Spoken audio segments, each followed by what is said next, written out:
Hi, this is Karen from Ongoing Warehouse. In this video, I'm going to show you how to build a new aisle or to build up your warehouse. Um, to do that, I'm just going to talk a bit about the structure, how it works in Ongoing. So if you're going to create a location, it has to be placed in an aisle.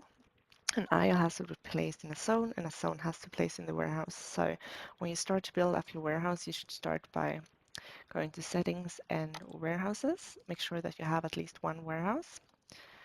After that, you have to go to zones, make sure that you have at least one zone. We're going to create a new zone for this one, warehouse A, we say cold area. And the X and Y are the location of the zone compared to the other zones in that warehouse. So let's say that you have 3 different zones and you want to place them according to each other, you can use the X and Y. You don't have to do this. It's mostly if you're going to pick from different zones and you want to prioritize with which zone should be picked before another. So I'm gonna skip it, just press create. Now when I have a zone, I can create an aisle. And the easiest way to create an aisle is to go to create an aisle instead of creating first aisle and then creating each location. This gives you a little wizard. So I'm gonna go with my cold area. And I have to pick a location, stock location type. Those are found under location types, so make sure that you have all the location type you want to create before you go ahead and start doing your aisle. I'm going to do pallet racks,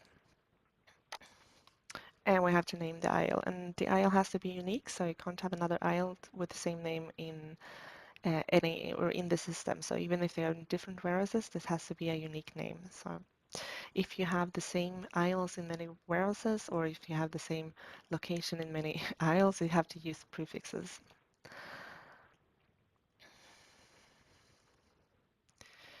Call it ABC. And now I'm going to go and create the X and the Y. So the X is how wide your aisle is, and the Y number is how high it is. So I'm going to say that I have 20 locations wide and 10, I'll go with 5 is enough, high. You can press the from to if you want to start to count from another number than 1.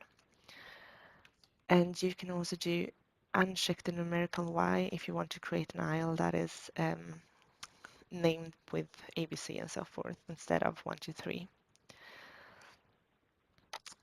Then I can do the aisle prefixes if I want to have any.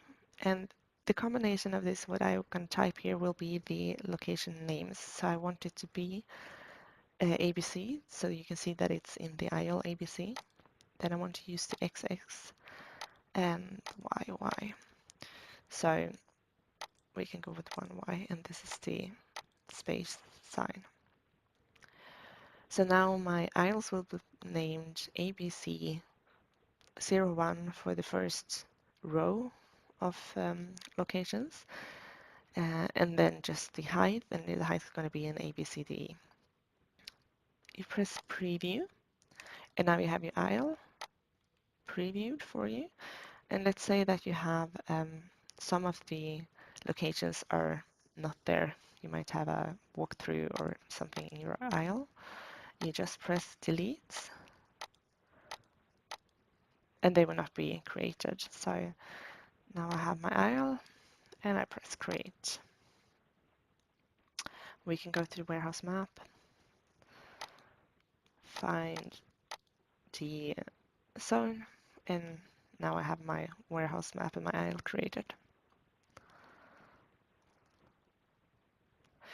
If you want to change something on your aisle, you can either from here go to edit and you go back to this page where we were before.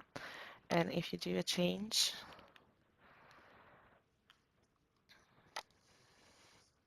let's say that you're going to add a layer.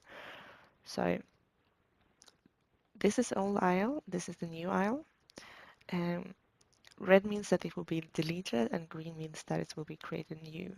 But we don't want to create the aisle new since we already have it. So I'm just going to have to type in the location to move to for safety.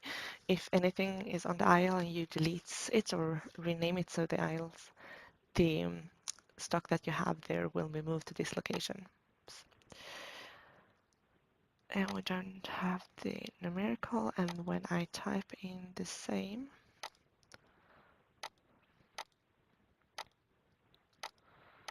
so now you see that only the green ones are the ones that are not created, and I have to remove those again.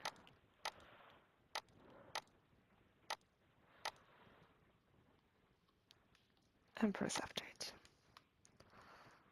And here you will get a warning. So if you have any goods that will be moved due to this change, you will get the warning before you actually confirm it. So now I don't have any stock on this aisle, so I'm just gonna go confirm, and I have done the change. What you also can do is to go to settings, locations, and filter by the aisle.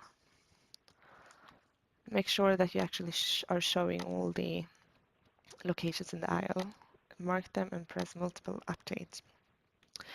Now if you want to change, for example, the pick and priority, you can do that on all locations at once.